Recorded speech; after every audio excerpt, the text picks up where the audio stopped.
Bien, en la semana pasada estuvimos revisando también las cartas de Pablo y solo quiero recordar que estamos abordando el tema de quiénes somos y qué vamos a hacer. Y estamos en la segunda parte, qué vamos a hacer, y estamos pasando por las cartas de Pablo, mirando qué conexión tiene su enseñanza con los 7 mandamientos que fueron entregados a Noé y sus hijos, Bnei Noach. Y hemos visto hasta ahora que hay muchas conexiones entre la enseñanza de Pablo y los 7 mandamientos. Y seguiremos con ese tema hoy. Hemos pasado por la carta a los Gálatas y la carta a los Efesios la semana pasada. Vimos que las dos hablan de pecado sexual y de idolatría, que son 2 de los 7 mandamientos entregados universales entregados a Noé y sus hijos. También vimos como Pablo menciona el tema de la violencia, y en un sentido es una protección contra el mandamiento de no asesinar, ¿verdad? También habla mucho de la lengua en la carta a los Efesios, y también eso tiene que ver con nuestra relación con el prójimo, cómo tratamos al prójimo, también con la relación con Hashem. La lengua es muy muy importante. En Efesios también habla de que no podemos hurtar o robar, etcétera. Y vimos también un mandamiento acerca de honrar a los padres, y entramos un poco en el tema de cuáles de los mandamientos dados en Sinaí son aplicables a los no judíos, porque los no judíos no estaban presentes en el pacto que se entregó a Israel desde Sinaí. Y vimos como Pablo está aplicando uno de los 10 mandamientos, entre comillas, una de las 10 palabras entregadas al pueblo de Israel en Sinaí. Y vimos que el 5.º mandamiento no es 100% correcto decir 10 mandamientos, porque en estos 10 hay más de 10. Sino es mejor usar la frase que usa la misma Torá, que son las 10 palabras, o las 10 oraciones, o las 10 frases. Entonces, según la tradición había 5 palabras o 5 oraciones en una tabla de piedra y 5 en la otra. En la primera tabla las palabras tienen que ver con la relación entre el israelita y el Eterno, y en la segunda tabla la relación entre el israelita y el prójimo. Vimos como 5 de las 10 palabras estaban en la primera tabla de piedras, y la quinta palabra, la quinta oración tiene que ver con honrar a los padres. Honra a tu padre y a tu madre para que te vaya bien.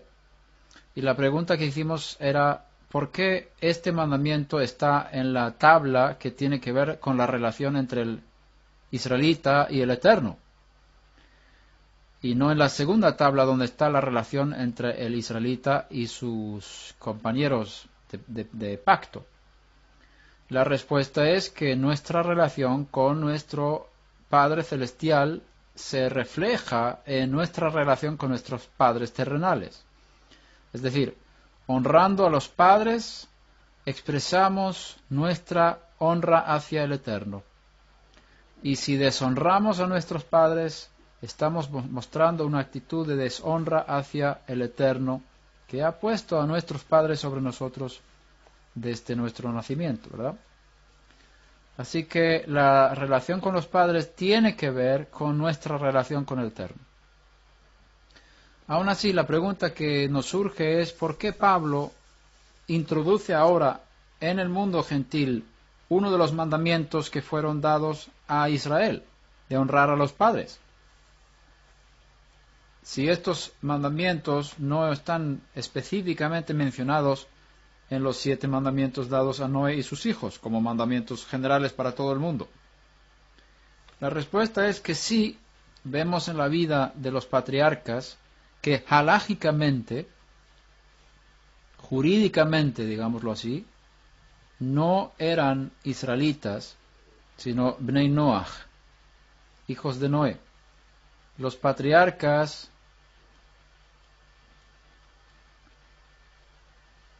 todavía ellos no habían entrado en el pacto de Sinaí y no habían formado el pueblo de Israel, porque el pueblo de Israel no se formó hasta después de la salida de Egipto. Y por lo tanto, si estudiamos la vida de los patriarcas, podemos aprender la vida ejemplar de un creyente, un seguidor de Hashem, y en sus vidas vemos el respeto a los padres, que tiene un papel muy importante. Y esto nos enseña también que los Bnei Noach, los no judíos, tienen esta parte como su responsabilidad de honrar a los padres. Ahora, los 6 mandamientos de los 7, que son prohibiciones, pueden llegar a la pena de muerte si se quebrantan. El mandamiento de honrar a los padres no es un mandamiento negativo como los 6 mandamientos que pueden traer pena de muerte, sino es un mandamiento positivo. Entonces, no es el mismo tipo de mandamiento. El mandamiento de establecer cortes de justicia es un mandamiento positivo, el único positivo de los 7. Pero ese mandamiento está establecido ahí para regular como hemos dicho antes, de dar autorización a los seres humanos para imponer la pena de muerte, en el caso de que sea tan grave, sobre aquellas personas que han quebrantado alguno de los 6 mandamientos anteriores. Honrar a los padres, por supuesto, es difícil penar a una persona que no honra a sus padres, porque la honra no es solamente una muestra exterior, sino es también una actitud interior a los padres, que tiene que ver con el respeto. Y posiblemente por eso no esté entre los 7. No tengo todas las respuestas, pero lo interesante es que Pablo está utilizando uno de los 10, una de las 10 palabras dadas a Israel, enseñando a los gentiles este mandamiento de honrar a los padres, y dice, este es el primer mandamiento con promesa. Con otras palabras, el cumplimiento de este mandamiento positivo trae grandes bendiciones. Como también cita desde la Torá, Pablo dice, para que te vaya bien y tus días se alarguen sobre la tierra. Por supuesto, no se habla ahí de la tierra de Israel como para el israelita, sino en general para todos los gentiles que tienen una tierra que también es de ellos, que Hashem designó a cada uno, a cada pueblo.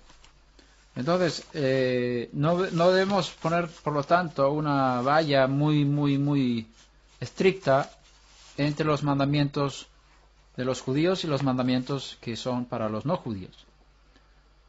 Dicho de otra forma, estos 7 mandamientos son mandamientos básicos, fundamentales para el buen funcionamiento de la sociedad de los no judíos. Los 613 mandamientos son mandamientos que rigen la vida religiosa, social y política del pueblo de Israel.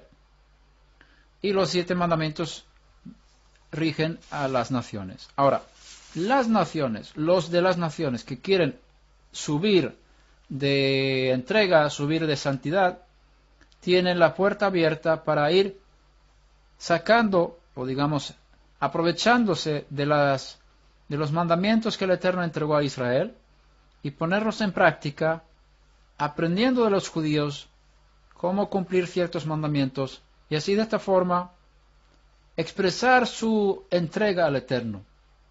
No le está prohibido al no judío cumplir muchas de las cosas que están para los judíos. Hay ciertas cosas que sí, que sí están prohibidas. Por ejemplo, entrar en el templo hasta cierto nivel. El judío puede entrar más adentro del templo que el no judío. Sacrificios que tienen que ver con otro tipo de sacrificios que fueron dados a Israel solamente son para los judíos. Hay otras muchas cosas que podríamos limitar para decir que esto es solo para el pueblo judío, pero no voy a entrar en esto aquí. Solamente decir que las puertas están abiertas al no judío a aprovecharse de las bendiciones que están en los mandamientos dados al pueblo de Israel. Con otras palabras, no están obligados, pero están invitados y tienen la gran oportunidad de aprovecharse de las bendiciones que Hashem dio al pueblo de Israel a través de los mandamientos, específicamente los mandamientos positivos. Los mandamientos negativos son los que traen maldición si no se cumplen. Los mandamientos positivos traen bendición si se cumplen. Es decir, son dos tipos de mandamientos. En la Torah dada a Israel hay 613 mandamientos, 248 son positivos, de carácter tienes que hacer, harás, y 365 son negativos, de manera que no puedes hacer estas cosas. Si uno quiebra los mandamientos negativos, tiene consecuencias sobre su vida, de carácter negativo. Es decir, hay maldición, ciertos niveles de maldición, hasta la pena de muerte, puede venir sobre una persona que quiebre alguno o varios de los mandamientos negativos. Le viene castigo, le viene juicio, le viene pena. Los mandamientos positivos, según entiendo yo, según he entendido, y me reservo a cambiar la explicación de esto, pero esto es lo que yo he captado. Los mandamientos positivos traen bendición. Y si no cumples un mandamiento positivo, no serás maldecido, pero tampoco obtendrás la bendición por ese mandamiento. Con otras palabras, cuando Pablo está hablando de honrar a los padres para que te vaya bien, está diciendo con otras palabras, si no honras a tus padres, no te va a ir bien. Eso podríamos llamar un castigo, pero podríamos también llamarlo una pérdida de una bendición que Hashem quiere darte a través de este mandamiento de honrar a tu padre y a tu madre para que te vaya bien y que prolongues tus vidas sobre la tierra que Hashem tu Dios te da. Se puede ver de diferentes formas. Como creo que hemos mencionado antes, lo que no debemos hacer también tiene un lado positivo. El mandamiento negativo, muchos de ellos tienen un lado positivo. Es decir, no blasfemarás, pero sí tienes que hablar bien. Es decir, el mandamiento positivo o el lado positivo de ese mandamiento negativo es que debemos usar nuestras lenguas para bendecir a Hashem y hablar bien de los hombres. No maldecir a los demás, no hablar lashon hara, que es parte también de la blasfemia, porque estás hablando mal de un ser creado por el Eterno a su imagen y semejanza. Y entonces la parte positiva, si hablamos bien con nuestras lenguas, traemos bendición sobre nuestras vidas. Y esto también lo podemos ver en la carta que Pedro escribió, aunque no es la carta de Pablo, vamos a hacer aquí un paréntesis. En su primera carta, Pedro está citando el Salmo 34. Primera de Pedro 3:10. Vamos a leerlo un poquito más. 3:8. En conclusión, sé todos de un mismo sentir. Pedro está escribiendo a sus hermanos judíos, pero el mensaje moral, digamos, es universal de lo que está escribiendo aquí. compasivos, fraternales, misericordiosos y de espíritu humilde, no devolviendo mal por mal o insulto por insulto, sino más bien bendiciendo, porque fuisteis llamados con el propósito de heredar bendición. Pues el que quiere amar la vida y ver días buenos, y esta es una cita del Salmo, refrene su lengua del mal y sus labios no hablen engaño. Apártese del mal y haga el bien, busque la paz y sígala, porque los ojos del Señor están sobre los justos y sus oídos atentos a sus oraciones, pero el rostro del Señor está contra los que hacen el mal. ¿Quieres tener una vida buena? ¿Quieres ver días buenos? ¿Quieres amar la vida? ¿Cómo puedes hacerlo? Pedro te da la respuesta utilizando un texto del Salmo. Refrena tu lengua del mal y tus labios de hablar engaño. Apártate del mal y haga el bien.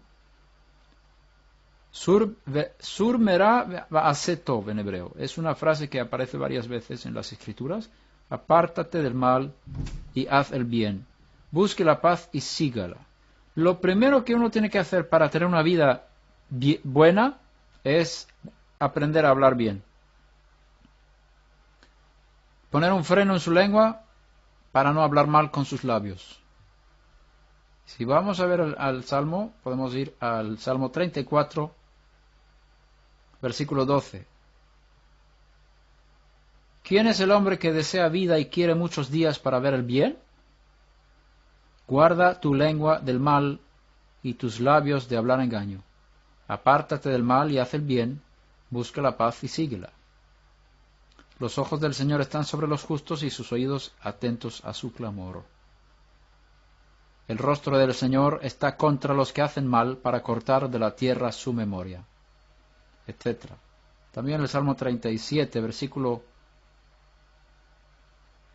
27 dice, apártate del mal y haz el bien, y tendrás morada para siempre.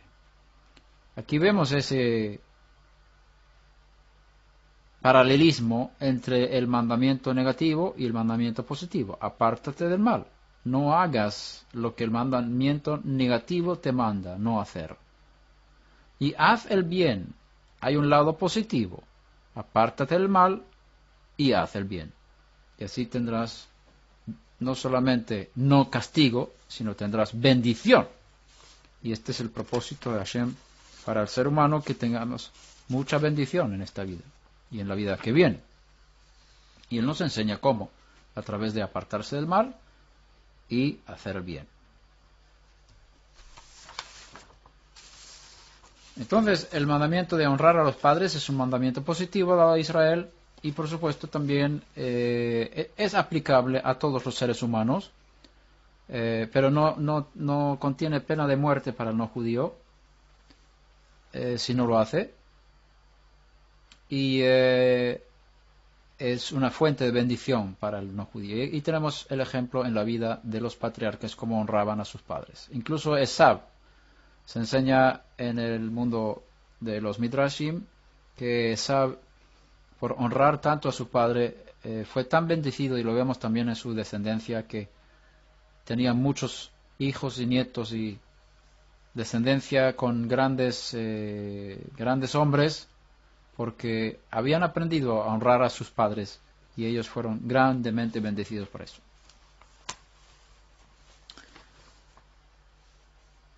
Hoy vamos a entrar en Colosenses y seguir con las cartas de Pablo.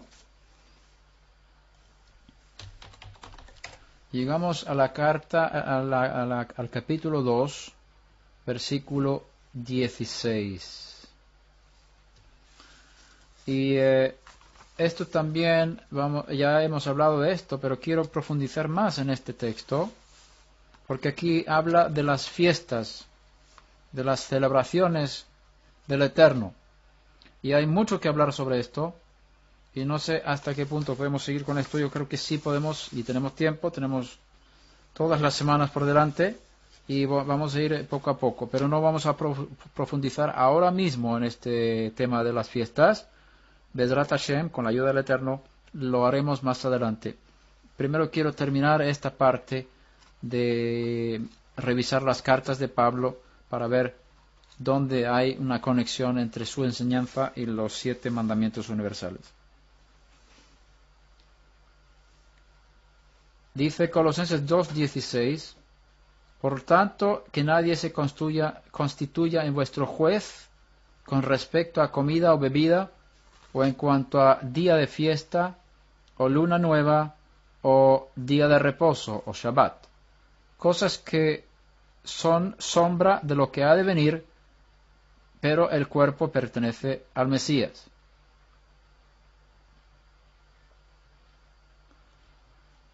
La Reina Valera 95 dice, por tanto nadie os critique en asuntos de comida o de bebida, o en cuanto a días de fiesta, luna nueva o sábados. Todo esto es sombra de lo que ha de venir, pero el cuerpo es de Cristo, dice la versión Reina Valera 95.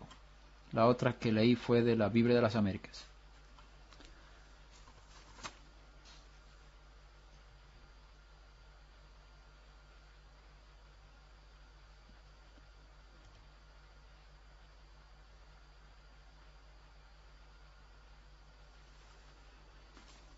Este texto nos enseña muchas cosas. En primer lugar, aprendemos aquí que en una comunidad de no judíos en Colosas, donde Pablo había estado enseñando,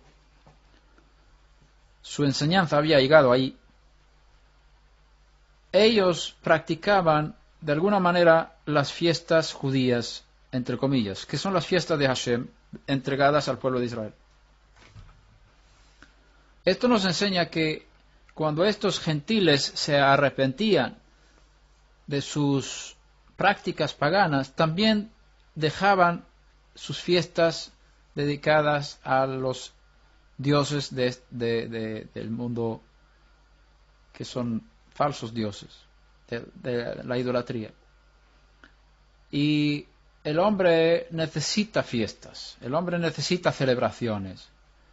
Por lo tanto, si uno deja de celebrar las fiestas paganas, se queda en un vacío si no llena ese vacío con otras fiestas. Y lo más natural es llenarlas con las fiestas de Hashem, porque las fiestas de Hashem traen bendición. El Shabbat, desde la creación, fue adornado, podemos decirlo así, o Hashem depositó en el Shabbat una bendición, como está escrito, y bendijo el Eterno, bendijo Dios el séptimo día y lo santificó. Bendijo el séptimo día, el Shabbat. Es decir, hay algo que Hashem depositó en el Shabbat, hay una bendición que Hashem depositó ahí. Y el que entra en estos tiempos sagrados que Hashem ha colocado en los tiempos, en el tiempo, uno obtiene la bendición que está conectada a estos tiempos. O sea, uno que aparta los tiempos que Hashem ha establecido, obtiene la bendición que Hashem ha depositado en esos tiempos. Por lo tanto, es tan importante llegar a la cita con Hashem en los tiempos fijados por Él, y no llegar tarde o antes. Si Él ha puesto el Shabbat como la fuente de bendición, no podemos llegar un día antes y pensar que va a ser la misma bendición celebrando cada séptimo día el viernes. O no podemos llegar el domingo y decir, nosotros celebramos también cada séptimo día un día de descanso, porque la bendición no fue puesta ni en el viernes ni en el domingo, sino en el Shabbat. ¿Cómo sabemos cuál es el Shabbat? Pues pregunta al judío. ¿Cómo sabemos que el judío está celebrando el Shabbat en el día correcto? Bueno, te digo que el judío, desde que fue instituido como nación en Sinai, ha estado guardando el Shabbat fielmente. Algunos judíos siempre han guardado el Shabbat.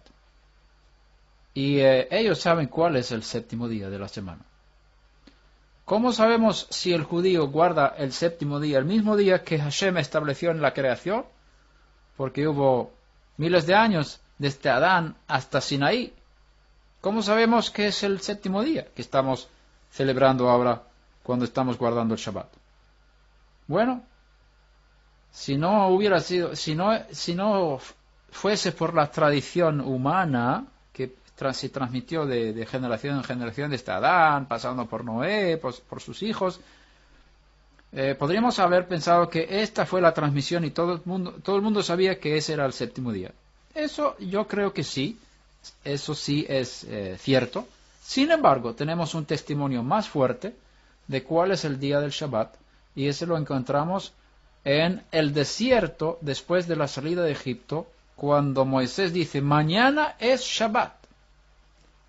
Por lo tanto, los que vais a recoger ahora el maná, tenéis que coger la doble cantidad, porque mañana no va a haber maná en el desierto. Es decir, Moshe, por profecía, inspirado por Hashem, está diciendo que el día de mañana, en ese día, iba a ser el Shabbat. Por lo tanto, el cielo mismo está ahí dando la palabra divina, mostrando cuál es el Shabbat. A partir de ese día, cada Shabbat, de generación en generación, el pueblo de Israel, parte del pueblo de Israel, una parte fiel, ha guardado el Shabbat. Y el pueblo de Israel sabe cuál es el día que Hashem ha establecido como el día en el cual está la bendición. Ahora, los no judíos que reciben el mensaje de salvación, que se arrepienten de su vida vana y quieren servir al Dios de Israel, también pueden obtener esta bendición de celebrar el Shabbat. No como una señal del pacto, como hemos dicho antes, porque el Shabbat fue dado al pueblo de Israel como una señal del pacto. Y no estoy seguro que lo hayamos leído, pero lo vamos a leer ahora entonces, otra vez. En Éxodo 31, 13 en adelante. Habla pues tú a los hijos de Israel diciendo, de cierto guardaréis mis Shabbats o días de reposo, porque esto es una señal entre yo y vosotros por todas vuestras generaciones, a fin de que sepáis que yo soy Hashem que os santifico. Por tanto habéis de guardar el día de reposo, el Shabbat, porque es santo para vosotros.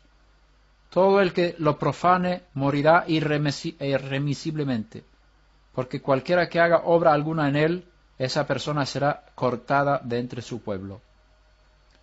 Durante 6 días se trabajará, pero el séptimo día será día de completo reposo, Shabbat Shabbatón en hebreo, santo a Hashem. Cualquiera que haga obra alguna en el día de Shabbat, morirá irremisiblemente.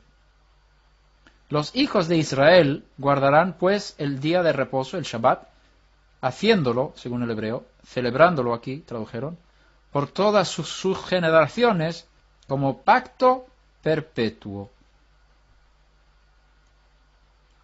El Shabbat está íntimamente conectado con el pueblo de Israel. Como hemos dicho antes, hay dos diferencias. Una diferencia entre el Shabbat que fue dado en la creación, que es para todos los hombres, y el Shabbat que fue dado al pueblo de Israel como una señal del pacto. Como señal del pacto, el Shabbat constituye una obligación tan fuerte que el que no cumple el Shabbat pierde su vida. Y eso es solo para los hijos de Israel. Los hijos del pacto de Sinaí. Para ellos este Shabbat, el Shabbat, para el pueblo de Israel constituye esta obligación mortal. Ya hemos mencionado esto antes. Ahora, el no judío puede celebrar el Shabbat como memoria de la creación y con el fin de obtener la bendición que está en el Shabbat, que Hashem puso desde la creación, porque eso está en Génesis capítulo 2. Vamos a leer eso porque es bueno que tenemos el texto. Versículo 1 en adelante, así fueron acabados los cielos y la tierra y todos sus huestes, y en el séptimo día completó Dios la obra que había hecho y reposó en el día séptimo de toda la obra que había hecho. Y bendijo Dios el séptimo día y lo santificó, porque en él reposó de toda la obra que él había hecho y creado y hecho. Aquí vemos la bendición de Hashem.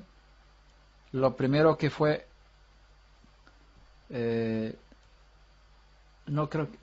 hombre y la mujer fueron bendecidos también, creo que fue la primera bendición. Pero bueno, en cuanto a tiempo, el Shabbat es el único tiempo que ha sido bendecido, que es el séptimo día, el Shabbat.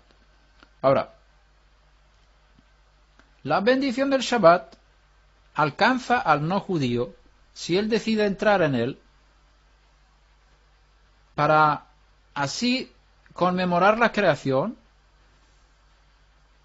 y también ser igual al Padre Celestial, que él reposó el séptimo día en su creación. Entonces, el que quiere imitar a Dios y ser un reflejo del Creador, que ese es el propósito del ser humano, descansa el séptimo día, como Hashem lo hizo en la creación. Y también es una manera de acercamiento espiritual a los valores que tienen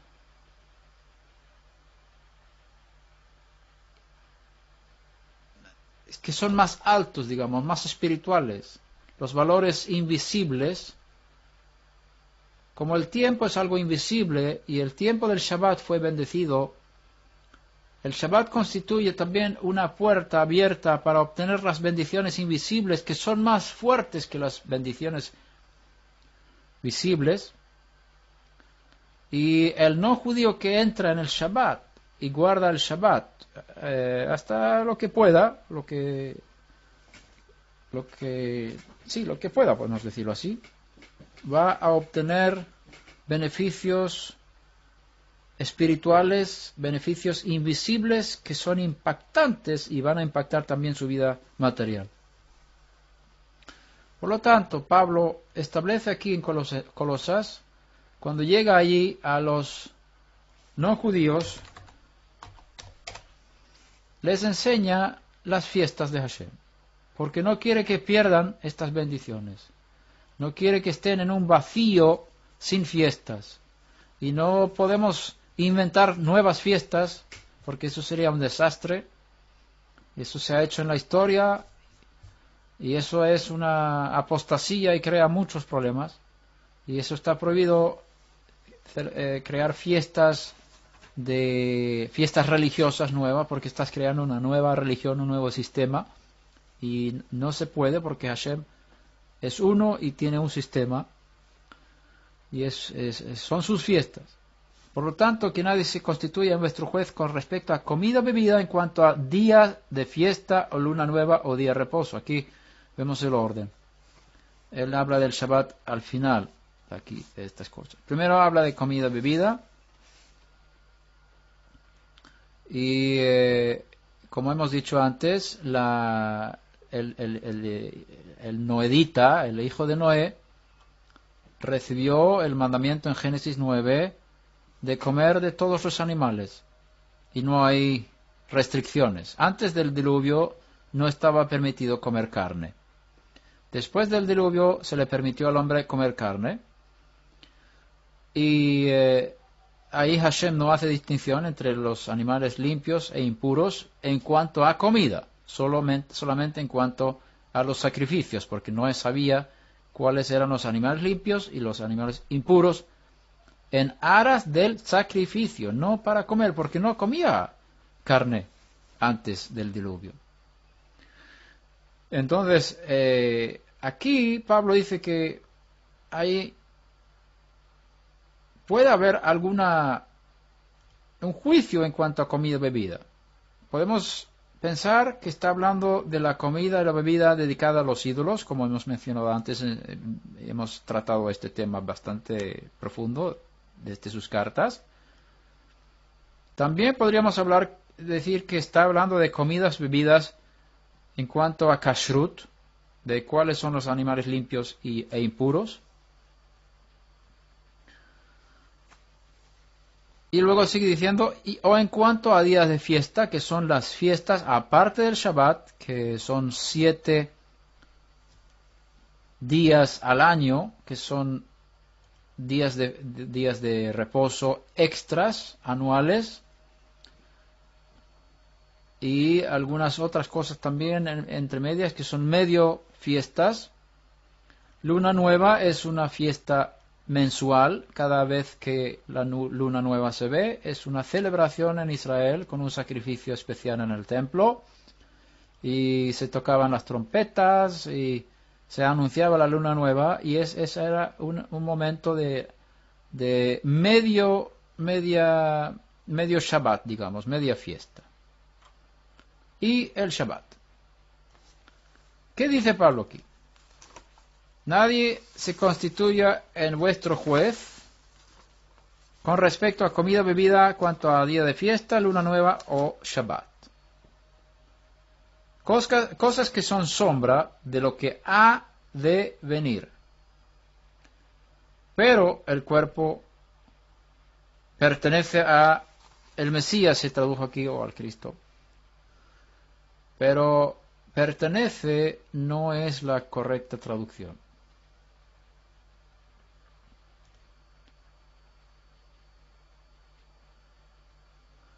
En la Peshita, traducida al español, dice, la realidad es de Cristo.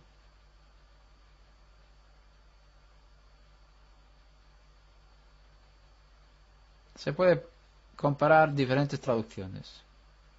La palabra pertenece no es una buena traducción. Se puede entenderlo de diferentes formas. Leí un estudio de un erudito que sabía bien el griego y había consultado con otros. Y él dice que aquí hay una conexión entre la primera parte del versículo y del versículo 16 y la última parte del 17. Como diciendo que nadie os juzga por estas cosas excepto el cuerpo del Mesías. Así se puede entender el texto, según este estudioso, que es doctor, tiene varios doctorados, y él sabe bien el griego. Entonces, si lo vemos de esta forma, que nadie os constituya en juez, o que nadie os juzgue por estas cosas, excepto el cuerpo del Mesías, la palabra juzgar no necesariamente tiene que tener un significado negativo. Puede significar evaluar o establecer normas. Juzgar puede ser algo positivo, puede ser negativo.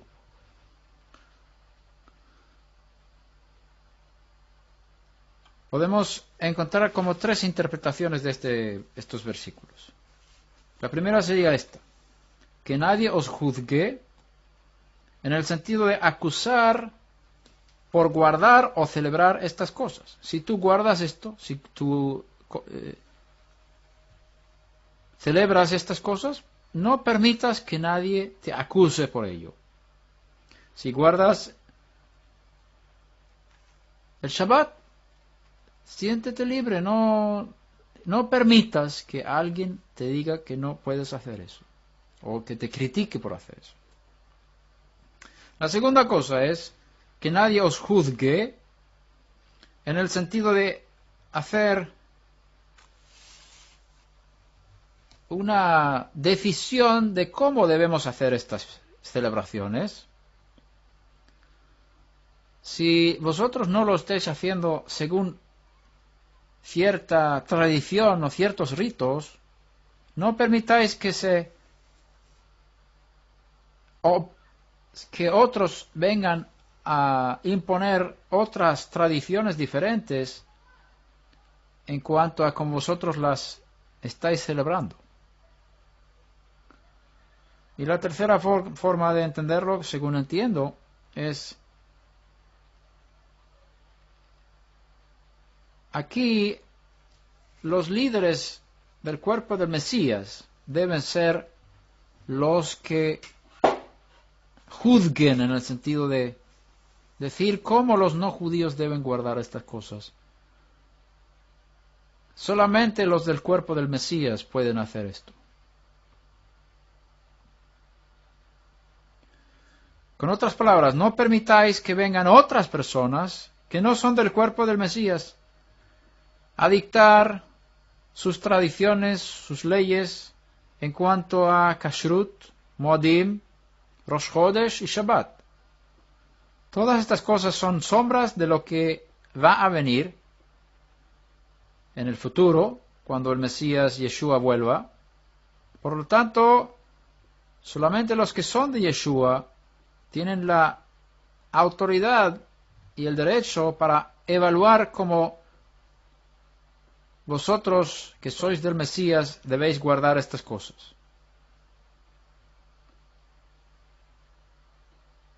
Solamente los líderes en el cuerpo del Mesías tienen la autoridad para juzgar, en el sentido de dictar sentencia en cuanto a las maneras de guardar estas cosas.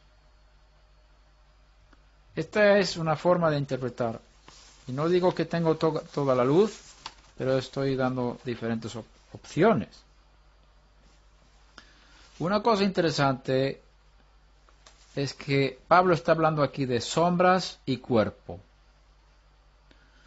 Y esto es una imagen interesante. El cuerpo es del Mesías.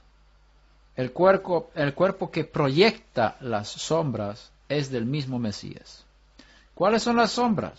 Las sombras son las comidas y bebidas, días de fiesta, luna nueva y Shabbat. Estos son sombras, dice Pablo. Y no es una cosa no es poca cosa, una sombra es importante. Una sombra da profundidad a una imagen. Una sombra ayuda a entender lo profundo que la imagen, el mensaje de la imagen está transmitiendo, la profundidad.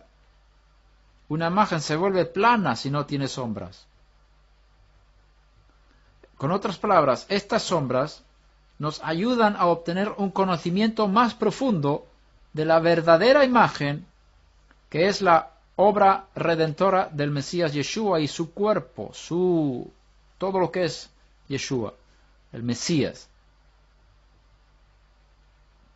Aunque tengamos el mismo objeto presente, incluso, no podemos quitarle la sombra. Si tú tienes un objeto en este mundo, este objeto tiene sombras. Y las sombras te ayudan a ver el objeto de forma correcta. Si tú quieres quitar las sombras del objeto, también corres el riesgo de quitar el objeto, porque el objeto no puede estar sin sombras. Si quitamos las sombras que hablan del Mesías, también corremos el riesgo de perder el conocimiento verdadero del Mesías. Si no entendemos las fiestas que Hashem entregó a Israel, hay muchas áreas de la redención del Mesías que no vamos a entender. Hashem nos entregó a Israel y a través de Israel a las naciones un conocimiento profundísimo de la obra redentora del Mesías en las fiestas que él entregó al pueblo de Israel. Es bueno estudiarlas para entender lo que Hashem nos ha dado en el Mesías. El texto no dice que son sombras de lo que había de venir, como algunas traducciones están escribiendo, sino son sombras de lo que ha de venir. Es decir, está apuntando hacia el futuro todavía. Todas estas cosas de las fiestas de Hashem y el Shabbat y demás están anunciando eventos futuros en cuanto al Mesías. Y al celebrar estas cosas estamos ensayando y preparándonos para lo que ha de venir. Estamos proclamando, por un lado, lo que hubo y por otro lado, lo que habrá. Y acuérdate de que el Mesías está íntimamente conectado con Israel como pueblo. Lo que ha pasado con Israel pasa con el Mesías. Lo que ha pasado con el Mesías, pasa también con Israel. Por eso cuando dice, de Egipto llamé a mi hijo, hay una doble referencia al pueblo de Israel y al Mesías, que los dos tenían que estar en Egipto y ser sacados de ahí. Y otras muchas cosas. Por lo tanto, cuando estudiamos las fiestas en relación con Israel como pueblo, también estamos estudiando al Mesías, conociendo al Mesías. Hay mucho que se puede hablar de esto y no quiero alargar más. Solamente decir que hay ciertos rabinos que dicen que el no judío no puede guardar el Shabbat. Está prohibido al no judío guardar el Shabbat. Hay otros rabinos que dicen lo contrario, que el no judío también puede guardar el Shabbat. ¿Por qué el primer grupo de rabinos dice que el no judío no puede guardar el Shabbat? Porque el Shabbat fue dado como una señal del pacto al pueblo de Israel. Y si el no judío guarda el Shabbat, está hurtando una identidad de Israel que no le pertenece. Esa es la idea detrás de esta prohibición. Y Israel fue apartado para ser diferente a las naciones. Entonces, si las naciones también hacen lo mismo que Israel, Israel ya no será diferente. Sin embargo, aquellos rabinos que permiten al no judío celebrar y guardar el Shabbat, no le permite hacerlo como Israel. Es decir, no como una identidad de pacto, no como una señal de pacto. Y tampoco no es como pena de muerte si no lo hace, sino es una cosa voluntaria, que el no judío entra a guardar más de lo que tiene que hacer en Shabbat, y por eso es beneficiado, pero no debe hacerlo de forma que se identifique como judío, digámoslo así. Yo soy judío, por eso guardo el Shabbat. No. Sino hay que respetar que el judío tiene su papel como sacerdote de las naciones y el no judío tiene su papel entre las naciones. Y los dos pueden guardar el Shabbat a su manera. Yo considero que no hay problemas que el no judío guarde el Shabbat todo lo que pueda, porque el no judío nunca va a llegar al nivel del judío en cuanto a la observancia del Shabbat, porque necesita mucho tiempo de estudios y vivir en una cultura donde esto es parte de la cultura. Por lo tanto, aunque el no judío intente guardar todo el Shabbat, no lo va a hacer, porque primero no conoce bien las reglas y segundo porque no está acostumbrado a hacerlo. Entonces, yo digo, los que queréis guardar Shabbat, hazlo todo lo que podáis, que vais a ser beneficiados. Cuanto más lo hagáis, más bendiciones os vendrá. Hashem os recompensará por ello. Y no tengáis miedo, sino aprovechar ese día, entregaros al Eterno, estudiar la Torá y tomar un tiempo de descanso. Si podéis evitar viajar en coche, hacedlo, no viajéis en coche. Eso es hacer fuego y es fuerte el fuego en Shabbat. Entonces, si puedes evitar de hacer la comida en Shabbat, también procura no cocinar en Shabbat. Y otras muchas cosas que puedes copiar de los judíos para así elevarte en el nivel espiritual a través de este mandamiento del Shabbat.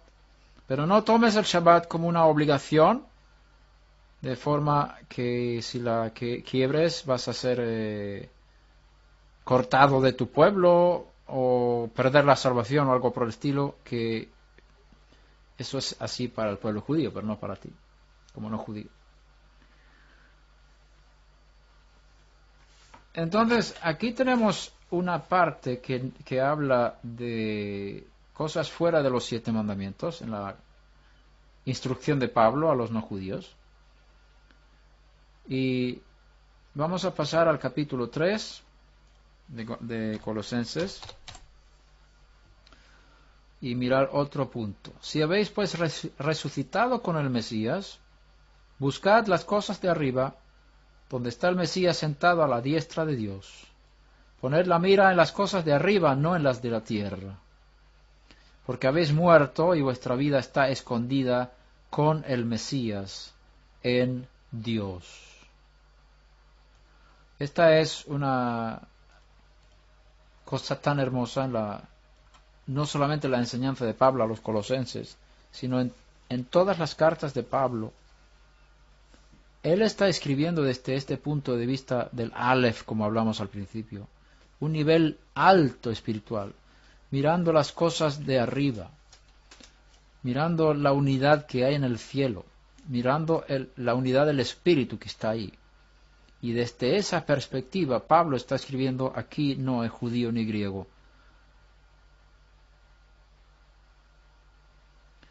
Como hemos dicho antes. El versículo 5, por tanto, considerar los miembros de vuestro cuerpo terrenal como muertos a la fornicación, es decir, con la ayuda de la fuerza que hay en el espíritu, en el mundo espiritual, donde tú estás ahora, si has nacido del espíritu, estás sentado en las regiones celestes, dentro del Mesías, dentro de Dios. Ahí está la vida tuya escondida, de momento, al ojo humano y al mundo, dentro, con el Mesías dentro de Dios. Pero esta vida será manifestada muy pronto. Y nosotros también seremos manifestados en gloria cuando esta vida sea manifestada en este mundo. Pero por esta razón, esta misma razón por la que tenemos esta posición en el mundo celestial, hay que mirar los miembros de nuestro cuerpo terrenal como muertos a la fornicación. Es decir, si tienes problemas con los deseos sexuales fuertes que hay dentro de tu Yetzer Hará, la forma de vencer sobre eso es fijarse en lo espiritual, buscar las cosas de arriba, buscar lo celestial. Esa es la forma de vencer sobre los deseos malignos que están en nuestro cuerpo. Y eso tiene mucho que ver con el estudio de la Torá, la oración. Busca a Hashem. Ayuno también puede ayudar. La impureza, las pasiones, los malos deseos y la avaricia, que es idolatría. Otra vez tenemos lo mismo, el sexo y la idolatría, que son los pecados más graves que los hombres cometen. Pues la ira de Dios vendrá sobre los hijos de desobediencia por causa de estas cosas, en las cuales vosotros también anduvisteis en otro tiempo cuando vivíais en ellas. Pero ahora desechad también vosotros todas estas cosas: ira, enojo, malicia, maledicencia, lenguaje soez de vuestra boca. No mintáis los unos a los otros, puesto que habéis desechado al viejo hombre con sus malos hábitos, y os habéis vestido del nuevo hombre, el cual se va renovando hacia un verdadero conocimiento conforme a la imagen de aquel que lo creó. Otra vez vemos que el nuevo hombre fue creado. Una renovación en la cual no hay distinción entre griego y judío, circunciso e incircunciso, bárbaro, escita, esclavo o libre, sino que el Mesías es todo y en todos. Aquí habla de un carácter. ¿Te das cuenta? Está hablando del carácter. Primero, ese carácter no está dirigido por las pasiones del sexo ni de la idolatría. Ni se domina por la ira, el enojo, malicia, es decir, expresiones del Yetzer Hará, la mentira. El nuevo hombre es un carácter, una forma de ser. Y en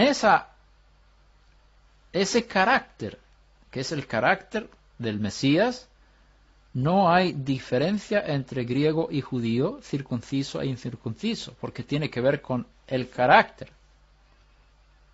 bárbaro, escita, esclavo o libre, sino que el Mesías es todo y en todos. Si el carácter Mesías entra en el judío y el carácter del Mesías entra en el no judío, vas a verlos muy, muy, muy, muy parecidos. Quizás en las expresiones en esta vida, en este mundo, van a hacer cosas diferentes, pero lo que hay en su interior, lo que hay en su carácter, es exactamente lo mismo, que es el Mesías en ellos. Y eso también hay que ver en cuanto a Colosenses, que Pablo está hablando aquí, no de las leyes que son para judíos y no judíos, sino de la forma de ser del judío y del no judío, el carácter. Pasemos ahora a 1 de Tesalonicenses, capítulo 1.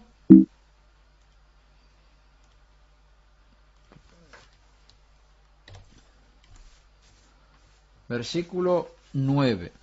Pues ellos mismos cuentan acerca de nosotros, de la acogida que tuvimos por parte de vosotros, y de cómo os convertisteis de los ídolos a Dios para servir al Dios vivo y verdadero, y esperar de los cielos a su Hijo, al cual resucitó de entre los muertos, decir a Yeshua, quien nos libra de la ira venidera. Otra vez el tema de la idolatría. Os convertisteis de los ídolos a Dios para servir al Dios vivo y verdadero. Pablo promocionaba los 7 mandamientos por todas partes. El capítulo 4 también de 1 de Tesalonicenses. Por lo demás, hermanos, os rogamos pues y os exhortamos en el Señor Yeshua que, como habéis recibido de nosotros instrucciones acerca de la manera en que debéis andar, vuestro estilo de vida, y agradar a Dios, como de hecho ya andáis, así abundéis en ello más y más. Pues sabéis que qué preceptos os dimos por autoridad del Señor Yeshua. Pues esta es la voluntad de Dios, vuestra santificación, es decir, que os abstengáis de inmoralidad sexual. Otra vez el mismo tema. Que cada uno de vosotros sepa cómo poseer su propio vaso en santificación y honor. Vaso se refiere al cuerpo. Puede ser tu propio cuerpo y puede ser el cuerpo de tu esposa. No en pasión de concupiscencia, como los gentiles que no conocen a Dios, y que nadie peque y defraude a su hermano en este asunto, porque el Señor es vengador en todas estas cosas, como también antes os lo dijimos y advertimos solemnemente. Porque Dios no nos ha llamado a la impureza, sino a santificación. Por tanto, el que rechaza esto no rechaza a hombre, sino al Dios que nos da su Espíritu Santo. Con otras palabras, Dios te da su fuerza para poder vivir en victoria sobre el pecado sexual. Bendito sea su nombre. Y en el versículo 11, y a que tengáis por vuestra... Vamos a leer el contexto. 9 en adelante. Más en cuanto al amor fraternal, no tenéis necesidad de que nadie os escriba, porque vosotros mismos habéis sido enseñados por Dios a amaros unos a otros. Porque en verdad lo practicáis con todos los hermanos que están en toda Macedonia, pero os instamos, hermanos, a que abundéis en ello más y más, y a que tengáis por vuestra ambición el llevar una vida tranquila, y os ocupéis en vuestros propios asuntos, y trabajéis con vuestras manos, tal como os hemos mandado, a fin de que os conduzcáis honradamente para con los de afuera y no tengáis necesidad de nada. Con otras palabras, trabajad para tener lo suficiente, para no tener que mendigar o aprovecharos de los demás, que es un tipo de... Uno que no quiere trabajar y quiere beneficiarse de la bondad de los demás, es un tipo de ladrón. el que no quiere trabajar no tiene el derecho de comer. Segunda de Tesalonicenses. Es obvio que en Tesalónica existía este tipo de problemas de vagabundos, de gente vaga que no quería trabajar. Y Pablo tuvo que reprender duramente en esta área del trabajo a esta congregación de Tesalónica. El capítulo 3 en segunda de Tesalonicenses, versículo 6. Ahora bien, hermanos, os mandamos en el nombre de nuestro Señor Yeshua Mashiach que os apartéis de todo hermano que ande desordenadamente y no según la doctrina que recibisteis de nosotros. Aquí la palabra doctrina no tiene que ver si tú crees que Dios es uno o tres, o si hay 30.000 ángeles o 40.000, o si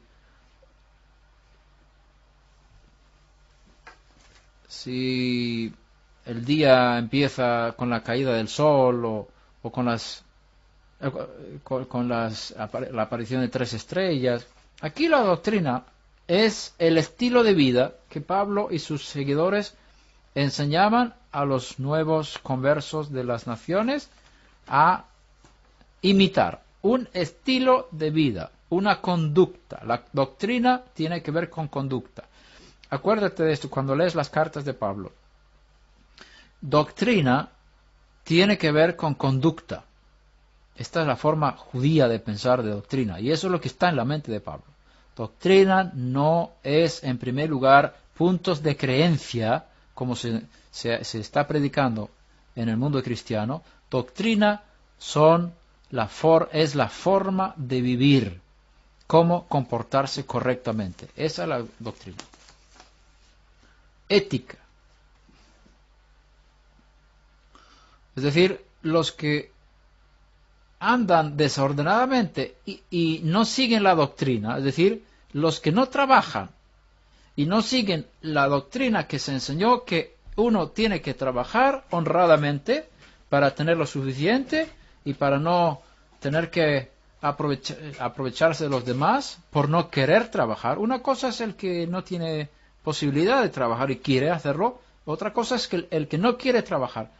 Esa persona no puede ser miembro de la congregación. Dice, os apartéis de todo hermano que ande desordenadamente y no según la doctrina que recibisteis de nosotros. Pues vosotros mismos sabéis cómo debéis seguir nuestro ejemplo. ¿Te das cuenta? Doctrina, ejemplo. Porque no obramos de manera indisciplinada entre vosotros, ni comíamos de balde el pan de nadie, sino que con trabajo y fatiga trabajamos día y noche, a fin de no ser carga a ninguno de vosotros. Esta es nuestra doctrina. No porque no tengamos derecho a ello.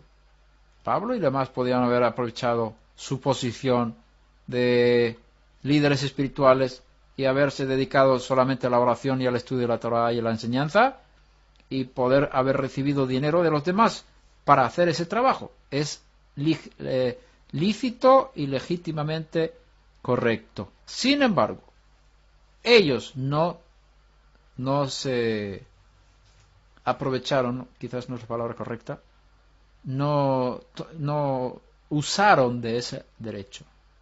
No, porque ellos no querían ser un mal ejemplo, entre comillas, a los que no trabajaban. Es decir, ellos trabajaban en Tesalónica para mostrar, así hay que conducirse. Esta es la forma que hay que vivir. Aunque ellos tuvieron derecho a no hacerlo como siervos de esta forma. Sino para ofreceros, vamos a leer otra vez. Trabajamos, con trabajo y fatiga trabajamos día y noche, a fin de no ser carga a ninguno de vosotros, no porque no tengamos derecho a ello, sino para ofreceros como modelo a vosotros, a fin de que sigáis nuestro ejemplo. Porque aun cuando estábamos con vosotros, os ordenábamos esto: si alguno no quiere trabajar, que tampoco coma. Porque oímos que algunos de entre vosotros andan desordenadamente sin trabajar, pero andan metiéndose en todo. A tales personas les ordenamos y exhortamos en el Señor Yeshua HaMashiach que trabajando tranquilamente coman su propio pan. Pero vosotros, hermanos, no os canséis de hacer el bien.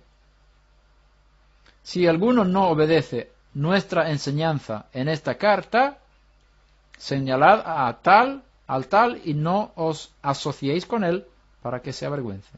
Sin embargo, no lo tengáis como enemigo, sino amonestadle como a un hermano. Y que el mismo Señor de paz siempre os conduzca en paz en todas las circunstancias. El Señor sea con todos vosotros. Pasemos también a 1 de Timoteo. Acabamos de tratar el tema del hurto, ¿verdad? El que no quiere trabajar es un ladrón. 1 de Timoteo 1:8 en adelante. Pero nosotros sabemos que la ley es buena si uno la usa legítimamente. Yo creo que aquí se refiere usarla para los no judíos, en este caso, porque está hablando a una audiencia no judía. Reconociendo esto que la ley no ha sido instituida para el justo, sino para los transgresores y rebeldes, para los impíos y pecadores, para los irreverentes y profanos, para los parricidas y matricidas, para los homicidas, para los inmorales, para homosexuales y secuestradores, mentirosos, los que juran en falso, y para cualquier otra cosa que es contraria a la sana doctrina, según el glorioso Evangelio de Dios bendito que me ha sido encomendado. Con otras palabras, sana doctrina no tiene que ver con puntos doctrinales, sino con una vida santa. La sana doctrina es usar la Torá para llegar a una vida de santidad. Una vida que desecha todas estas cosas que la Torá prohíbe, es decir, por eso hay más mandamientos negativos. No hagas esto. Prohibido hacer esto y aquello lo otro. Para destruir la fuerza de las conductas malas de los seres humanos en esta sociedad, en la sociedad de Israel y la del mundo. Sin embargo, sabemos que la Torá en sí no tiene tanta fuerza para destruir el mal, no tiene suficiente fuerza la Torá para destruir el mal dentro de nosotros. El Eterno tiene que venir con la redención y un día quitarnos el Yetzer Hará, y lo hará, bendito sea su nombre. Ahora, la Torá puede ser un freno, puede ser una ayuda para no dejar rienda suelta al mal en este mundo y en la sociedad en la que vivimos. Por eso Pablo dice, cuando usas la Torá hay que usarla para frenar el mal entre la gente. Con otras palabras, usa los mandamientos para que la gente no haga estas cosas. Porque el que es justo no necesita un mandamiento que diga no hurtarás, porque él no tiene ningún deseo de hurtar. El que es justo no tiene ningún deseo de cometer adulterio o de blasfemar. El que ya es justo no necesita estas leyes. Entendedme bien.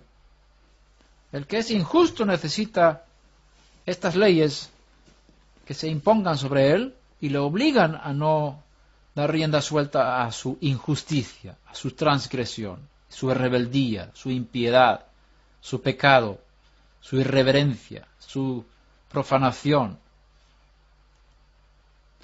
Por eso Pablo está aquí mencionando todas estas conductas que son contrarias a los 7 mandamientos que hemos estado leyendo. Hasta aquí hemos hablado de las cartas de Pablo. Podríamos también mencionar Hechos capítulo 15 para terminar hoy. Como sabéis, la discusión que hubo en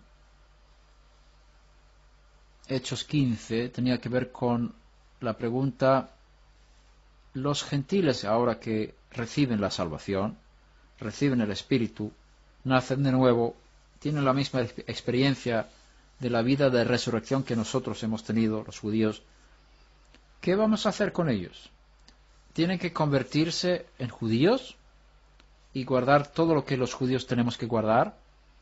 ¿O ellos pueden mantenerse como no judíos, a pesar de que han recibido la salvación igual que nosotros, la que nos fue enviada?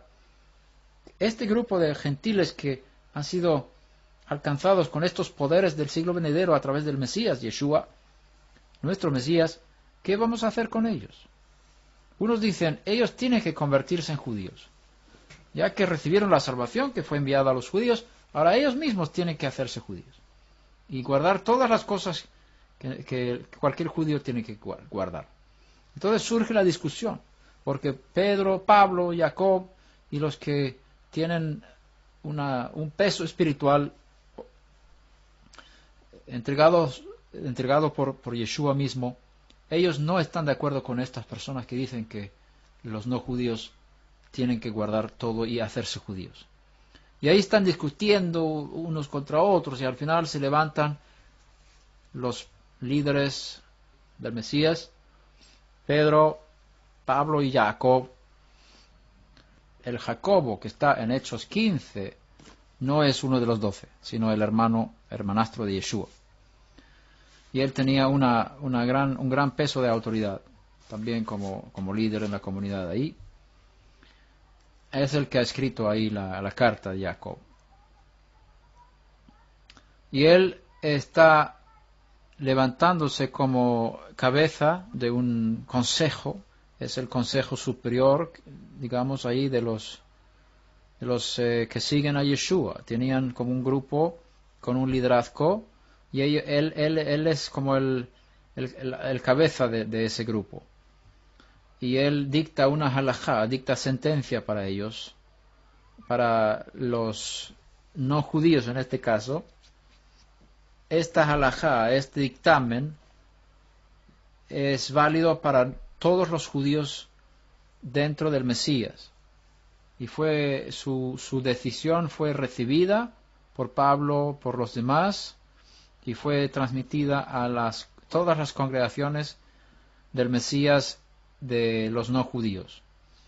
Y esto aquí, la conclusión a la que llegaron fue que los no judíos no tienen que hacerse judíos, no tienen que circuncidarse en la carne, según el rito de Moisés, y guardar las leyes que son para todos los judíos, incluyendo las leyes rabínicas, sino tienen que guardar ciertas cosas. ¿Y cuáles son las cosas que tienen que guardar? Y según el contexto se entiende que son las cosas mínimas. Tenemos una base mínima para poder que tenemos que imponer sobre estos no judíos que han creído.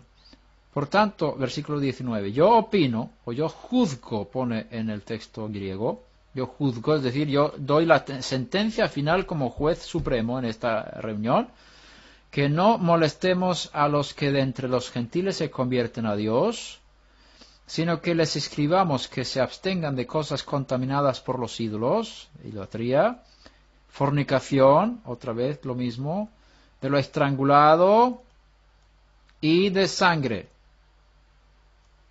Hay una referencia, por lo tanto, a los 7 mandamientos aquí. Sangre se refiere a se puede entender de diferentes formas, pero se puede ver un reflejo del mandamiento de no comer la sangre de un animal que se está muriendo o de los miembros de un animal que se está muriendo. Porque Moisés desde generaciones antiguas tiene en cada ciudad quienes lo prediquen, pues todos los días de reposo es leído en las sinagogas. Aquí empieza el versículo 21 como ¿por qué? ¿Por qué damos solamente estos 4? Porque Moisés se está leyendo en cada sinagoga en todo el mundo.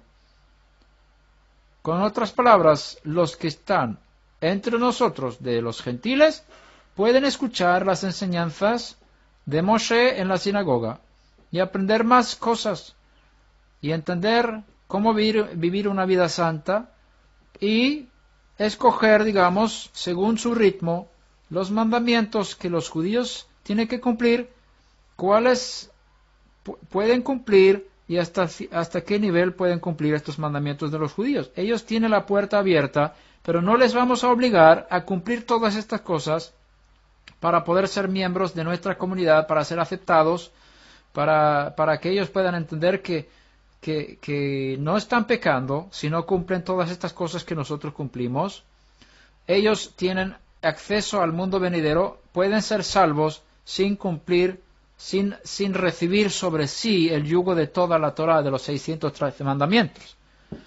Por lo tanto, tienen la oportunidad de seguir adelante, pero tienen una base obligatoria y un nivel superior voluntario. Así es como yo entiendo Hechos de los Apóstoles. Y entonces vemos aquí la conexión con los 7 mandamientos. ¿Por qué no están los 7? Es una pregunta que se ha hecho y se está debatiendo en el mundo teológico. ¿Por qué no están los 7? Bueno, una de las respuestas es que no hace falta decirles que se abstengan de asesinato, por ejemplo, porque todo el mundo sabe que uno no puede ser miembro de la comunidad y ser un asesino. O sea, ciertos mandamientos de los 7 no hacen falta mencionar. ¿Por qué mencionar solo estos 4? Yo creo que aquí se trata de mandamientos que tienen que ver con la comunidad, con la convivencia entre judíos y no judíos en las comunidades mesiánicas en el mundo. Aquí hay una palabra que de lo estrangulado, que tiene que ver con una carne no matada correctamente. Si uno lo estudia desde el punto de vista de kashrut, es una restricción en cuanto a la comida. Y creo que tiene que ver con que los judíos y los no judíos deben aprender a comer juntos. Por lo tanto, si los no judíos van a comer con los judíos, tienen que aprender ciertas reglas del kashrut para poder compartir la comida con los judíos. Si no, los judíos tendrían que comer aparte y los no judíos aparte en la comunidad. Creo que se está refiriendo a esto. Puede también ser una cosa higiénica de no comer carne que ha sido estrangulado. También puede ser de los 7 que no puedes comer de un miembro de un animal que no está muerto todavía. Cosas de esas. Aquí no lo tengo claro. No tengo la interpretación exacta de los términos aquí. Y no me atrevo a dictar eso porque mi conocimiento no llega. Y aquí no es fácil. No es un tema fácil. Hay muchos que han estudiado mucho y no han llegado a una conclusión única a esto. Lo que sí podemos ver que los no judíos no están obligados a cumplir toda la Torah. Y por otro lado, están invitados a seguir estudiando en Shabbat en la sinagoga con los judíos. Mientras que esto se podía hacer, porque luego se cerró la puerta y los que creían en Yeshua ya no podían estar en la sinagoga. Ahora tenemos acceso a las enseñanzas de la sinagoga otra vez, por medio de los que están saliendo de la sinagoga enseñándolos a los no judíos, pero también por medio del internet y otras cosas, otras fuentes, donde los no judíos pueden recibir los beneficios de las explicaciones de las parashot que se está dando en las sinagogas. Bien, hasta aquí hemos visto que la base de Pablo en cuanto a lo que enseña a los no judíos se encuentran los 7 mandamientos universales. Muchos dicen, ¿dónde están escritos los 7 mandamientos universales en la Escritura? Están por todas partes. Lo vemos en los juicios de Dios sobre los pueblos que quiebran estos mandamientos a lo largo de las Escrituras y de la historia.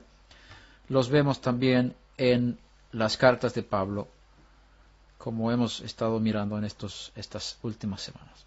Os dejo lugar para preguntas ahora, si que tenéis algo que decir. Una pregunta.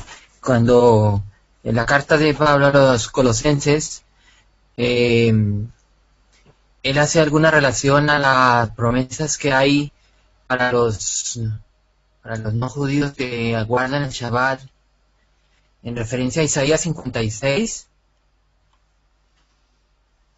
Muy buena pregunta. Vamos a buscar Isaías 56.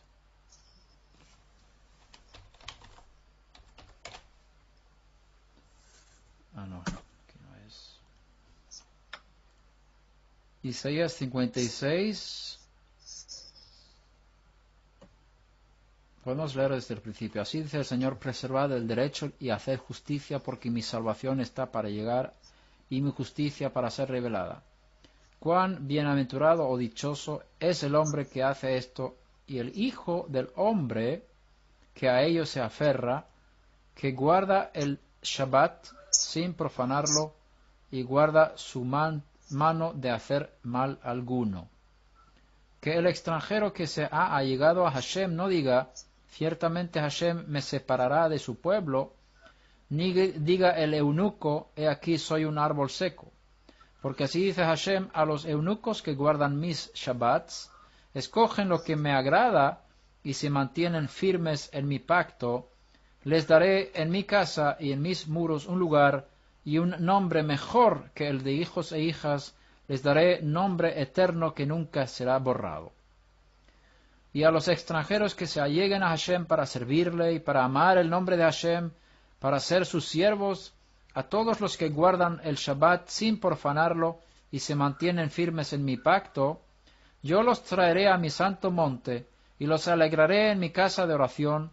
Sus holocaustos y sus sacrificios serán aceptados sobre mi altar, porque mi casa será llamada casa de oración para todos los pueblos. Declara Hashem, el Señor Hashem, que reúne a los dispersos de Israel. Esto es un texto que podemos entender de dos formas. Se puede entender que está hablando de conversos que llegan a Israel, tienen un tiempo de estudios, se preparan, saben lo que es vivir una vida judía, pasan por la circuncisión de su carne, por la mikvé, de inmersión en agua, y en el tiempo del templo presentaban un sacrificio y fueron aceptados dentro de la comunidad de Israel como judíos, con todos los derechos y obligaciones. Eso es la conversión. Podemos entender el texto como un gentil que se ha convertido al Eterno. Entonces, como en el caso de Ruth, como en el caso de otras personas que vemos en la historia de Israel, que han entrado en el pueblo y forman una parte integral en el pueblo de Israel. Por otro lado, mirando ciertas palabras en este texto, que dice, por ejemplo, mi casa será llamada casa de oración para todos los pueblos, como conclusión, esto nos da a entender que aquí no se trata de los que ya se convirtieron, porque entonces serán el pueblo, sino aquí habla de los pueblos. Con otras palabras, aquí hay una puerta abierta, y esto lo saca el rabino Ben Amuzag, Eliyahu Ben Amuzag, que es en el final del siglo XIX, estaba proclamando mucho el tema de los 7 mandamientos para los Bnei Noach, y sacó en público, digamos, al mundo general, la importancia del judaísmo universal. No solamente el judaísmo es para el judío, sino para todas las naciones. Y él usó este texto para mostrar que los no judíos pueden guardar el Shabbat, pueden cumplir muchas cosas, que no están obligados a ello, y este texto, según él, no habla de los que hicieron la conversión al judaísmo. Porque el texto termina diciendo para todos los pueblos, es decir, los pueblos pueden guardar el Shabbat y siguen siendo pueblos, no son el pueblo, sino los pueblos. Y también lo vemos en el versículo 2, y creo que esto lo está sacando el Talmud, en alguno de los textos del Talmud, el hijo del hombre. Cuán dichoso es el hombre que hace esto, el hijo del hombre que a ello se aferra, que guarda el Shabbat. Con otras palabras, Aquí no habla del judío que guarda el Shabbat, no habla del israelita que guarda el Shabbat, habla del Hijo del Hombre, es decir, cualquier persona en el mundo que guarda el Shabbat. Y aquí hay muchas cosas de este texto que son muy, muy hermosas. Aquí dice que el Shabbat es mi pacto, ¿verdad? Como el Shabbat fue dado a Israel como una señal del pacto, Hashem llama al Shabbat su pacto. No significa que el no judío esté obligado con ese pacto, sino entra voluntariamente, y lo vemos todo el contexto aquí es una forma voluntaria, ¿verdad? El no judío que quiere hacer esto, que se acerca, que sirve y se mantiene fiel en mi pacto, guardando el Shabbat, él tendrá una bendición tan grande y va a ser considerado como uno de los del pueblo de Israel de la misma manera, incluso superior. Vamos a ver. Dice nombre mejor. Aquí versículo 5. Le daré en mi casa, yo creo que aquí se trata de algo espiritual, de la casa celestial, y en mis muros un lugar y un nombre mejor que el de hijos e hijas. ¿Cuáles son los hijos de hijas? Son los hijos de Israel. Eso, el extranjero que no hace la conversión, pero escoge estas cosas, va a tener una posición en el mundo venidero y en el mundo espiritual superior a los hijos de Israel. Están obligados a cumplir estas cosas, pero el que no está obligado y las cumple tendrá una recompensa superior al que está obligado a cumplirlas y las cumple. Qué tremendo es esto. ¿Y qué relación tiene con Pablo? Fue tu pregunta. Bueno, yo creo que Pablo tiene este texto, por supuesto, como parte de su bagaje teológico cuando enseña a los no judíos acerca del Shabbat y las fiestas, porque él no quiere que pierdan esta bendición. Ya. Ahora, el problema es si obligamos a los judíos, a los no judíos a cumplir el Shabbat. Eso es un asunto que no podemos hacer. Sí, adelante. Estefan, no puede haber un mensaje profético cuando dice que al gentil que abrace el pacto del Eterno, Sí. refiriéndose a abrazar el pacto en Yeshua, que tiene las mismas bendiciones y las mismas promesas que el judío al guardar el día de reposo. Pregunto si este pasaje de Isaías tiene ese mensaje profético de abrazar el pacto, claro, en tiempos proféticos cuando viniese Yeshua. Sí. Por supuesto, la Torah tiene 70 caras y puede sacar muchas cosas de cada texto. En primer lugar, se habla del pacto como el Shabbat, como hemos visto en Éxodo 31. Mis Shabbats guardaréis porque son una señal de mi pacto entre vosotros, yo y vosotros. Aunque no diga pacto ahí, parece que no dice pacto ahí, pero una señal entre yo y vosotros. Ahora, mi pacto aquí, como tú dices,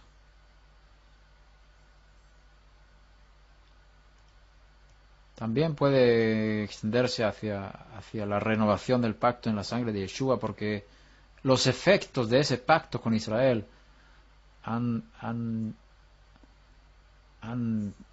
afectado grandemente a las naciones. Y Porque claro, en el pasaje número uno, en el versículo número 1, da a entender eso, digo yo. Sí, mi salvación está para llegar y mi justicia para ser revelada.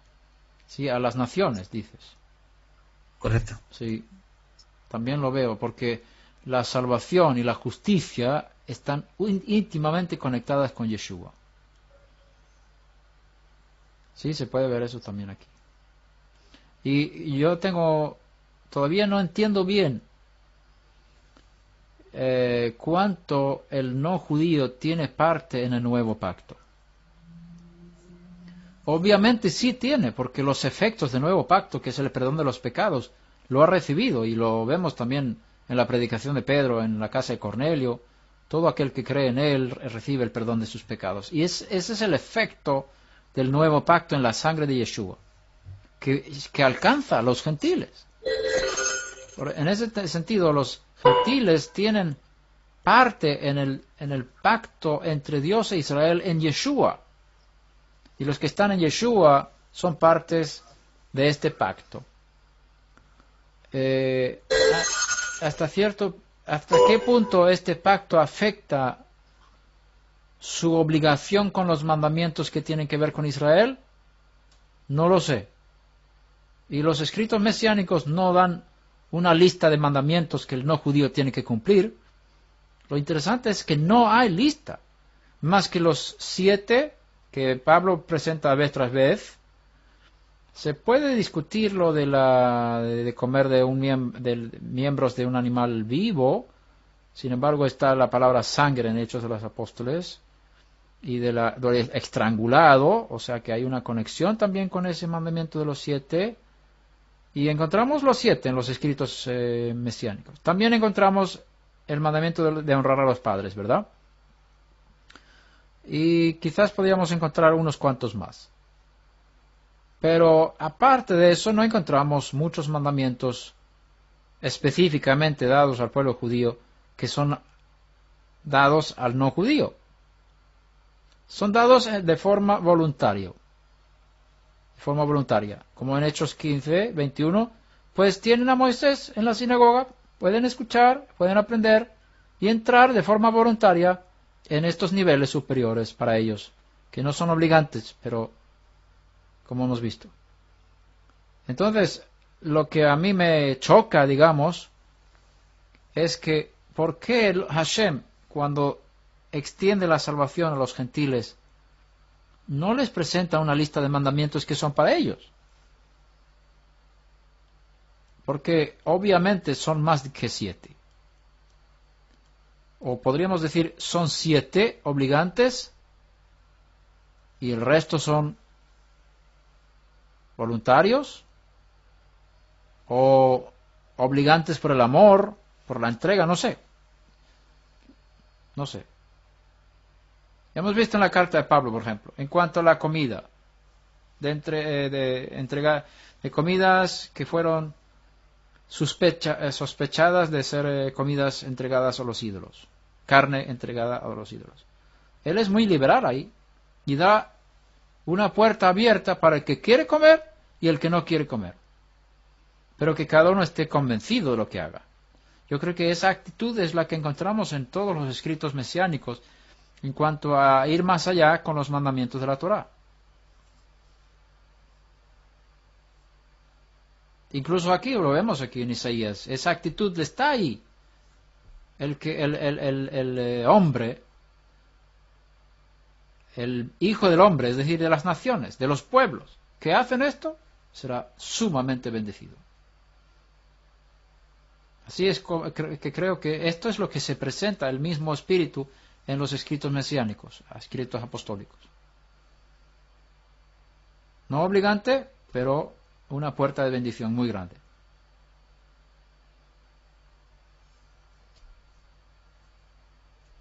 ¿Alguna pregunta más? De aquí de Granada. En cuanto al tema de honrar a tu padre, es que me gustaría entender que honrar qué significa. Eso también es una buena pregunta. La honra solamente es en cuanto a poder ayudarle económicamente o cubrir sus necesidades, o también respetar sus decisiones. Me explico, si un padre decide, respeta, yo quiero vivir de esta manera, yo tengo que estar constantemente, digamos, detrás de él para ver qué quiere o qué no quiere, o simplemente si él ha dejado claro lo que quiere hacer de su vida, tengo que respetarlo. Tenemos dos partes. Una parte hacia arriba y una parte hacia abajo. nosotros hacia arriba es nuestra relación con nuestros padres, que están por encima de nosotros. Y por otro lado, nuestra relación con nuestros hijos, que están debajo de nosotros. Hablo de forma de autoridad y de responsabilidad. El mandamiento positivo de honrar a los padres está dado en nuestra relación hacia arriba, hacia nuestros padres. Es decir, nosotros somos los responsables de honrar a nuestros padres. Y no es un mandamiento dado a nosotros como padres que tenemos que obligar a los hijos a respetarnos. El mandamiento no dice eso. Obliga a tu hijo a respetarte como padre. El mandamiento dice, honra a tu padre y a tu madre. Es decir, el responsable de cumplir ese mandamiento es el hijo o la hija en relación con sus padres. Ahora, la otra parte que preguntaste. Como padres, si nuestros hijos toman decisiones de vivir de una forma u otra, más o menos respetuosa, porque algunas cosas que hacen muestran una falta de respeto hacia nosotros, nosotros no podemos cumplir ese mandamiento obligándoles a ellos, porque eso tiene que salir de ellos mismos. Y en ese sentido, respetar sus decisiones no tiene que ver con ese mandamiento, pero sí con el mandamiento de respetar a todo ser humano. Porque la violación de la voluntad de cualquier ser humano es una transgresión. No podemos obligar a nadie a hacer o creer ciertas cosas si no tenemos la autorización de hacerlo. Bueno, hay diferentes cosas ahí. ¿Hasta dónde llega la autorización de los padres de forzar o obligar a sus hijos a ser obedientes? Eso es una pregunta muy difícil y todos los padres tienen que hacerse esa pregunta. ¿Puedo obligar a mis hijos a obedecer? Yo creo, personalmente, y esa es mi experiencia y lo que he entendido según las Escrituras, hasta cierta edad los padres pueden obligar a sus hijos a obedecer. Pero luego cuando los hijos ya tienen una madurez para tomar decisiones de lo que es bueno y malo, ellos mismos tienen que decidir obedecer y tienen que tener la opción de no obedecer. Ahora, tienen que saber también, si tienen la opción de no obedecer, van a haber consecuencias negativas por esa opción. Es decir, tienen que aprender, si yo desobedezco un mandamiento, voy a ser castigado por eso. Eso lo tienen que saber. Y los padres tienen que enseñar eso. Pero obligarlos o forzarlos, violando su integridad como ser humano y prohibiendo que tomen decisiones propias, allí los padres nos estamos pasando si hacemos eso con nuestros hijos. Pero ¿dónde está el límite? No lo sé, amado Elías. Que Hashem nos dé mucha sabiduría para saber dónde está el límite de cada cosa. No es fácil. Amén, así es.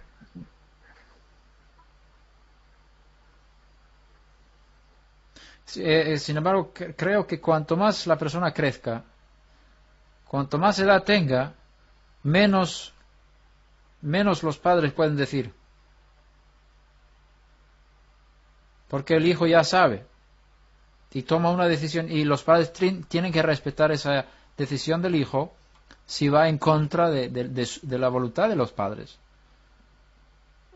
Hashem lo hace. Mira el ejemplo del hijo pródigo. El hijo dice, tú papá estás muerto, dame la herencia. No quiero saber nada de ti, me voy. Qué actitud tan fea contra su padre. ¿Qué hace el padre? Le reparte los bienes. Respeta su decisión. Para que el amor no sea una cosa obligante, sino una cosa voluntaria. Esa es la actitud de Hashem hacia los hijos maduros, que ya tienen una edad donde pueden tomar una decisión ellos mismos. Pero el corazón del padre está quebrantado, está tremendamente sufriendo, esperando un cambio de actitud en el hijo, y todos los días está esperándole. Y cuando lo ve de lejos, corre hacia él y le abraza, y cuando ve que hay una pizca de arrepentimiento en el hijo era suficiente. Ni siquiera le deja terminar su palabra de arrepentimiento. Y dice, yo no soy digno de ser llamado tu hijo, y ahí le corta al padre. Hubiera dicho, hazme como uno de tus jornaleros, pero el padre ya no quiere escuchar más de su sermón de arrepentimiento, sino tiene un corazón tan grande que quiere restaurar la actitud y la relación que hubo al principio de su hijo. Y así es Hashem. Ahora, niños pequeños es otra cosa.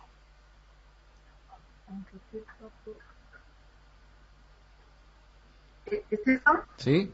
Aunque esté el hijo bajo el techo de los padres deben de dejar que el hijo tome decisiones aunque sean contrarias a la palabra y a las normas de convivencia que pueda haber en la casa. Yo diría que depende qué es. Por ejemplo, el que pone las normas en la casa es el padre del hogar, que es, es la cabeza. Y normalmente la que vigile que esas normas se cumplan es la madre. Y si se quiebran las normas, el que tiene que castigar es el padre. Bueno, eso es en plan general. Ahora, hay ciertas normas en cada casa. Y para que haya paz en una casa, las normas se tienen que respetar. Y mientras que uno viva bajo el techo donde hay ciertas normas, tiene que respetar las normas. Y si no, pues tiene dos opciones. O no poder vivir allí, o recibir algún tipo de... Le tiene que doler de alguna forma. Ahora, en cuanto a la decisión de la vida personal de esa persona, una cosa que no afecte la convivencia en la casa, digamos, ahí no se puede entrar como padre. Lo que él hace en su vida privada, lo que hace en su tiempo cuando está solo, ahí no te puedes meter. Ahora, no sé, si tienes su habitación, eso es un límite de área privada donde él tiene que sentir que nadie se mete ahí sin permiso. Yo no sé exactamente cómo lo tenéis, pero tenemos que crear la autonomía en cada persona. Tiene que ser autónoma en cierta área de responsabilidad que Hashem le ha dado a esa persona. Tocaremos el tema de lo que el papel del padre y el papel de la madre en la casa. Pues en estos estudios no he pensado en eso. Podríamos hacerlo más adelante, quizás, porque hay mucho que hablar con eso. Sí, sería un tema para nosotros bastante interesante cuando lo estime oportuno, claro. Bien, lo tendré en cuenta.